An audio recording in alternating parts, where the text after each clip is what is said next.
the cage and fighting out of the red corner, it's Zachary Krapf. Zachary Krapf, ladies and gentlemen, stands 5'9", 155 pounds. He's 20 years of age. He's one of the three we got, Charles, that are fighting at 20 years old out of Capital MMA and Elite Fitness in Alexandria, Virginia. Haven't seen him here tonight, or ever. It's his first fight here, and this is one of those guys that's walking in here not knowing what to expect, but this guy's in shape. He's in very good shape, and he's actually a wrestler from Germany, no less. While they're not known for their wrestling team or wrestling competition, he's definitely coming prepared. And he also has 4 teammates on the card. So when you have this many people also preparing for a fight, it actually takes some of the pressure off. You're going in this together. It's more of a team environment. It puts you a little bit more at ease. So, as long as he stays to his base and stays calm, hopefully he can deal with these first fight nerves. I mean, and when you come in here and you've never fought before, and then we have a little technical difficulty and they make you wait and wait and wait, but you're ready to go and ready to fight, and then things just don't happen at the pace that we're used to happening. Let's throw back up to Chris. We'll get the introduction to the next fighter.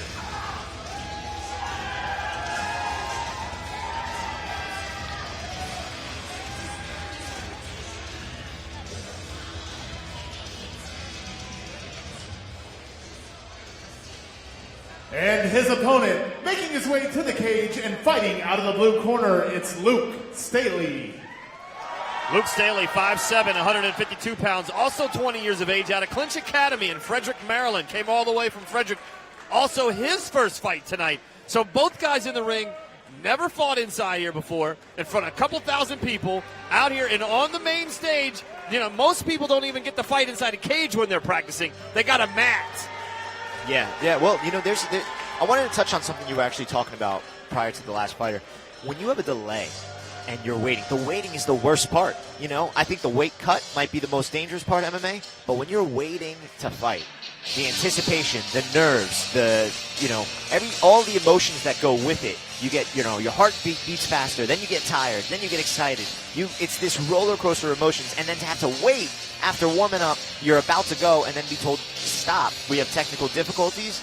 That'll take you out of your head a little bit, and that'll change you up a little bit. One thing I will tell you is that when it's your first fight, you tend to be a little bit more resilient to those because you're so amped up anyway, you don't feel the lows quite as much. And these guys are both going to be coming in here as aggressive and high of energy as possible for their debut. All right, let's send it back up to Chris Fuller.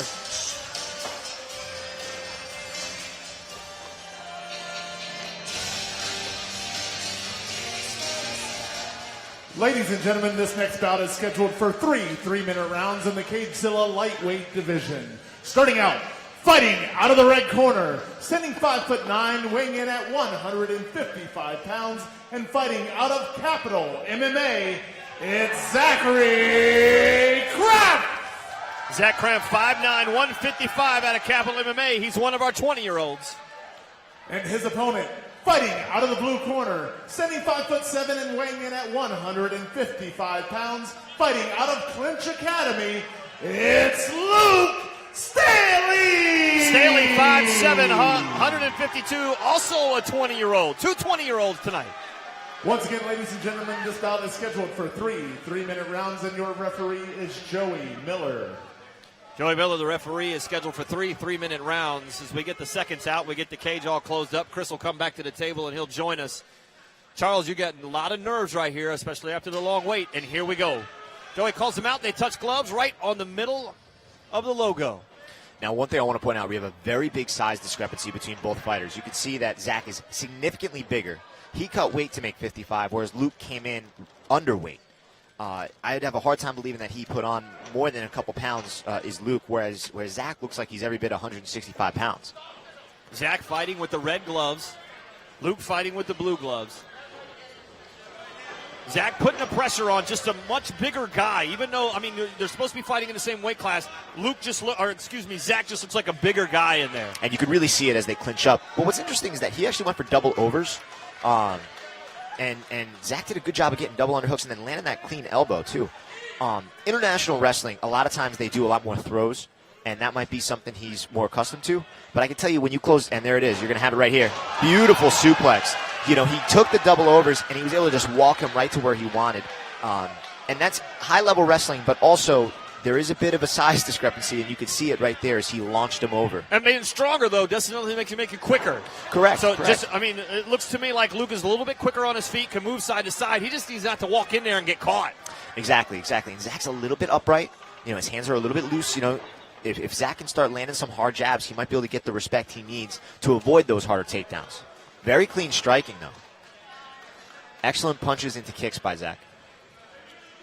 Both fighters right here in the middle of the cage. Oh, nothing really Luke is a lot quicker, maybe in a little bit better shape because he doesn't have as much body mass to take care of. But I'm telling you, Zach is a big kid, and he gets a hold of you. Look at this. We're just chasing him around the cage. Yeah, he closes distance quickly. He closes distance very quickly, but he's coming out a little bit wild. He's coming out with these hooks, and his hands are down. If Zach can sit in the pocket and land some hard shots, he might be able to get Zach backing up, which is what you want a bigger fighter to do. You want the bigger fighter backing up. You don't want him pushing you around. Can Luke hurt Zach? Because it doesn't look like it. It looks like Zach can just manhandle this kid anytime he wants. But Zach almost had a great shot there. He was able to have a very good level change. It's hard to say. That was a good knee into a punch, though. Oh, a great left by Zach. Zach Kemp fighting in the red gloves. Luke Staley fighting in the blue gloves. Zach total control. Oh, a good left kick to the face. Zach is bringing some very crisp striking to the equation. Luke is bringing some very crisp striking to the equation, and Zach is a little bit lackadaisical right now. He's not as aggressive. He's trying to catch his breath. He's breathing very hard, and his hands are really far apart right now. Difference when you got that much body weight and body mass, and you got a quick guy you're trying to catch. The quicker guy is going to be in a little bit better shape. You're just burning more calories, burning more muscles. That's a great point. Zach is moving very well on the outside, and he's countering well as well. Oh! Big knee. Oh, another Excellent good right. Right hand. Now, what he did was he created space with his elbow and then fired that hard shot off in the clinch. Very impressive work from Luke, and that was a great round. That was an excellent first round for both fighters, but Luke definitely looked great there. Luke at the end there looked like he was under more control, but Zach, the first time it's like, it's a bad analogy, and you guys can crush me if you want, but in the stupid Rocky movie, it's like how hard Clubber Lang hits you. All of a sudden, hey, that guy hits hard. He's not messing around, because when Zach's throwing punches, he's throwing punches for real. Right. Now, this Luke hits you so fast, and you don't know which way he's going, side to side. You got to get caught up. You got to get caught up, and you got to stay in shape. You see, he's breathing so hard as Zach's corner is. He's just breathing much harder than Luke's corner. Well, Luke is he's doing a good job of staying calm. He's relaxed. He's kind of moving with the flow. Zach's coming in a little bit more stiff, a little bit more aggressive, and he's walking into some shots. But let's not discount. This is both fighters, their amateur debuts, and you're dealing with this adrenaline dump, and it's so hard to catch your breath after you start. And when you put everything you have into your punches, you're actually slowing yourself down because you're throwing so tight. So you're taking away your power, you're taking away your speed, but it takes so much more energy. Here we go with the start of round number 2 between Zach Krapf and Luke Staley. Both fighters right to the middle of the ring. Oh, a good big left shot. That hurt him here. That wobbled him. That wobbled Luke. Zach comes out, throws a right and a left, catches Luke Staley. Luke kind of stumbles a little bit, but now he's back up. Just look at the size of these two guys right now. That was a great shot. Yeah, it was very, very big size. But I'll tell you what, Luke is doing a great job in the clinch. He did get thrown. He got taken for a ride, but he's landing those hard shots like that. He's exploding. He's landing these quick shots. That's taking Zach a little bit out of his game. Zach's going for another throw. And there's nothing Luke can do about it when he gets his hands on him. He's just a much bigger, stronger guy. Now, he's got what appears to be the start of a head and arm guillotine, but he's going to abandon that. On a guy that big, you might not really be able to get the leverage you need, especially around the shoulders. But he's throwing some clean shots from the bottom. Got to be a little bit careful there. They almost hit the back of the head. Luke's got to be quick here. Luke's got to be the quicker guy. I know that it's tough when you're sitting there with a big, strong guy on top of you, Charles. But to me, once I got up, I would run around this and just pick my spots. Yeah, well, I'll tell you what, he's landing these really hard elbows right above the ear, which is, you don't want to get those shots. And Zach is just eating a lot of them. He's kind of holding on. He's holding in the guard, but he needs to be doing more. That's the back of the head. The ref he was on that. He's looking closely to see that. Yeah. Look at this. He just exposes his face. Luke should be just taking these shots.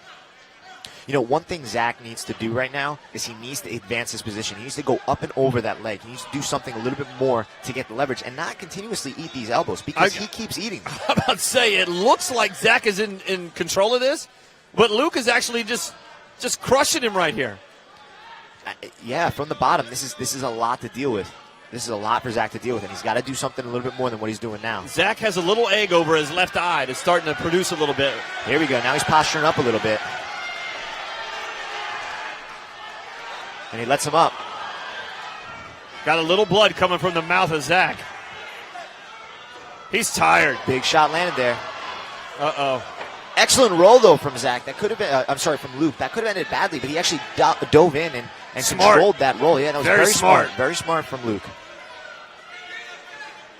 Now, Zach's in a good position here. What he's got to do, though, is he's got to step his right foot over, just like he's doing now. He's going to be able to take side control. Beautiful transition by Zach. I'm going to tell you, though, Zach is spent. Zach Krapf is spent. He's on top. He actually has what's threatening to be a head and arm choke right now. That's trouble. There's a lot of space. That's trouble. Well, here's what's happening. There's a lot of space. Zach actually needs to flatten his stomach out. You can see how he's on his knees. He needs to lower the center of his gravity and really pressure. Right now, he's just squeezing. All that space that in between his hips, you can see it right here on this angle, that needs to go away. He needs to go flat up against the mat. And Luke is staying calm and just giving a thumbs up. And that's the end of the round. He tapped out. Is that the end of the round? That's the end of the round. Oh. I thought he tapped. I couldn't see the climber. That was huge. Zach was in a very dominant position. He had every aspect of that submission, but he wasn't able to lower his center of gravity. He wasn't able to get his hips Didn't put down the pressure. And the pressure. You need to pull forward with your lats, and it effectively, the only reason you have a grip with your hands is to hold him in place. If you're squeezing too hard, the choke isn't there. And you can see he was squeezing, and that's just going to add more lactic acid and more of a buildup into his arms and slow him down a little bit more for this last round. Both fighters look totally exhausted. Now, Luke looks a little more under control. His corner is like, hey, look, you got to stay away from this bigger guy. You got to be quicker. Zach is spent. Zach is tired. He's bent over. I mean, he is. When he comes out, I mean, we saw towards the end of that round, he just may not have had enough gas to put the pressure on Luke. He might not have. He was very content sitting in that guard and taking hard shots. But Luke's got to come out here. He's got to land some punches, and he needs this round. Both rounds were close. They could really go either way, but a dominant round here would definitely push the judges more in your favor. So far, Luke Staley has impressed me just by staying in here close as we start the round number 3. Absolutely. He's in great shape. He's pushing the pressure. Now he's staying in the center of the cage. And probably one of the smartest moves we've seen with the forward rollover when he thought he was going to get tossed. Very good. He avoided the bad situation, and he's landed a couple hard body kicks here, which is only going to tire Zach out a little bit more. Yeah, Zach looks tired right here. Really mouth breathing hard. Trying to move side to side. You can see the left side of Zach's face starting to swell up a little bit, up above the eye, and the right side or the left side of his forehead. And one thing you're seeing here with Zach, too, is he's crossing his legs and he's walking very flat-footed. So as he backs up, he's not really in a position to take any punishment. Big head kick just missed there from Luke. Luke trying to eye it up. Doesn't want to get caught because if he gets caught, Zach's just going to lay on him. Doesn't want to get taken down here. But Good Luke taking control. There. Great. Don't get caught. Oh, big good shots rights there. And lefts by Luke. Both fighters toe-to-toe. Big knee landed there. And it looks like Zach's getting a bit of a second wind. But Luke got out of it. He's got to change. He's got to work more angles. Big shot landed there on the way in. Treacherous left hand from Luke Staley. Caught the side of Zach Kemp's face. Excellent punching while backing up by Luke Staley. What an unbelievable left. It just totally rocked Zach. Both fighters totally exhausted. Joey Millie's going to break him up. Nothing was happening. Back to the action here. Ooh, big kick almost landed. He was partially blocked, but now Luke sees blood. He's going for big shots. Another good left hand. Caught the left eye. He's not being over aggressive. Very smart here. He's throwing some big uppercut got through. Another shot landed. Big takedown from Zach Krapf. Zach Krapf just said, you know what? I can't take any more of these shots. I got to get this kid on the ground. That was a very important takedown because he was in big trouble right there. I mean, Luke Staley was just landing lefts and rights at will. Luke did a great job of not over-engaging, too. He stayed calm. He measured his shots. He didn't overcommit, and he was able to really put Zach in danger of losing the fight. Zach did make a good adjustment and exploded through for the double leg, but now we got to see what's going to happen here, because if Zach can get up, if Luke can get up, he could put Zach in that same bad position. Zach right now, to survive this fight, needs to stay right where he's at. Correct. He has got to lay on Luke because he is totally exhausted. From the start of this round, he's been totally exhausted. And Luke has been in total control of this round with 20 seconds left to go. This has definitely been Luke's round, and he's riding high with his knees. He's looking to create some sort of opening, whether by a submission or a transition, but he's running out of time. He needs to explode. 10 seconds left. He is in total control until Zach got him down on the ground. He needed to bail out of that takedown.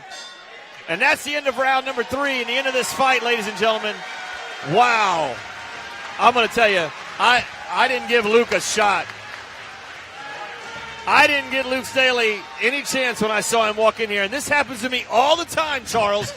When I see that little guy and coming in there, you just think that there's no chance for that guy. Well, the size was so significant. I mean, it's rare you see a size disparity this big. And I mean, look at the suplexes. But I'll tell you what, though, to Luke's credit, he didn't overreact. He stayed calm and he kept himself in good positions, and he landed the significantly harder strikes. And look at these rights and lefts by Luke to Zach right here towards the end, and he just catch it. Boom! He caught him again with a great right, and trying to throw him just doesn't quite work for him. But now on top, just heavy rights and lefts, and I don't know how Luke survived this.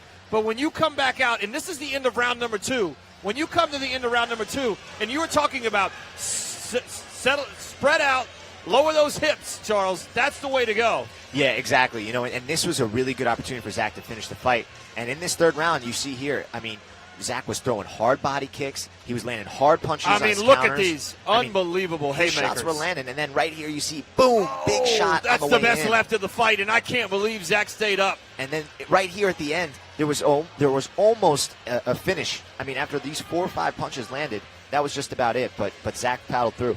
All right, let's throw it up to Chris. We'll get the results. Ladies and gentlemen, after 3 rounds of action, we go to the judges' scorecard for a decision. But before we do, let's hear it for both of these fighters putting on a great show.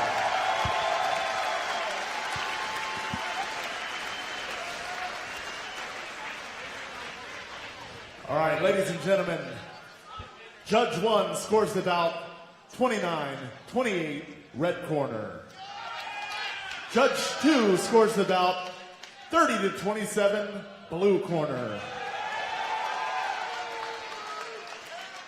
And Judge 3 scores the bout 29-28 for your winner, out of the red corner, Zachary Krapf! Wow. Look at the devastation on Staley's face. Zach Krapf comes away a winner. Luke really thought that he had done it. I thought he had done enough, too. I thought he had done enough to win that fight, ladies and gentlemen. Charles, when we come back, still more fights to come. Don't go anywhere. 4 title fights tonight. They are on the way. Leonard Post, Cedric Gunnison, the co-main event. James Neville and Logan Dye coming up at the end of tonight. You guys can watch us, GoSports.com, when we come back live from the Silver Eagle Group on Cagezilla 50.